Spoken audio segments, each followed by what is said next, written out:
Breaking news. Find out what's happening with Russia and Turkey as tensions rise in the Black Sea. Turkey's capital is determined to keep a delicate balance between Russia and the West, so it has avoided a public showdown with Moscow. Turkey may be trying to maintain its balancing act while working out problems with Russia behind closed doors, which may explain why there hasn't been a public confrontation between the two countries recently. Relations between the two capitals were excellent prior to the May elections in Turkey.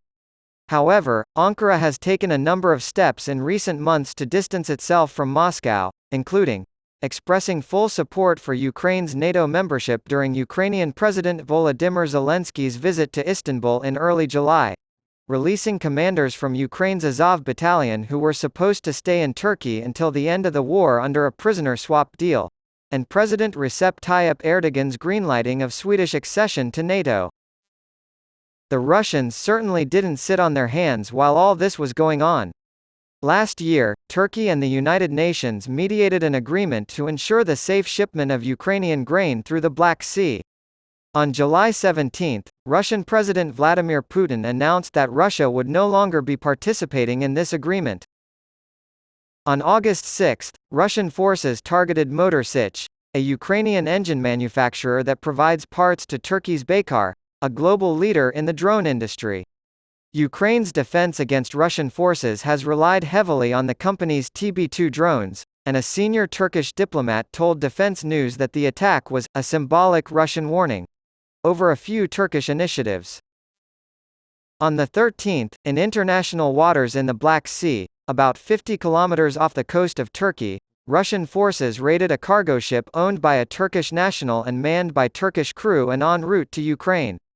Moscow published the footage of the raid earlier this week. The Russian raid was strange, but Ankara's low-key response was even stranger, according to Yorick Isik, a geopolitical analyst based in Istanbul and a non-resident scholar at the Middle East Institute.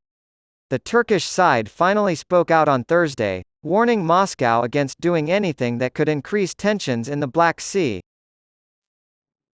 Russia is in serious trouble because of the war in Ukraine, but the Turkish side is not pressing its advantages, Isik told Al-Monitor, adding that Ankara's relative silence may relate to its efforts to convince Moscow to return to the grain deal.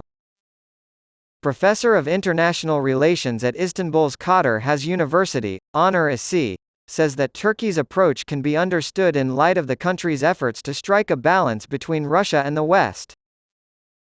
However, an unqualified compliance with Western sanctions on Russia is not a feasible plan for Turkey, nor is it possible, as he told Al-Monitor, stressing that closer ties with the West do not imply a break with Russia. The two sides will likely find a common ground as observers speculate about whether Erdogan and Putin will meet in person this month. Russia's economy is in shambles because of the war in Ukraine. In addition, both Ankara and Moscow should reduce their involvement in Syria to concentrate on other, more important geopolitical issues.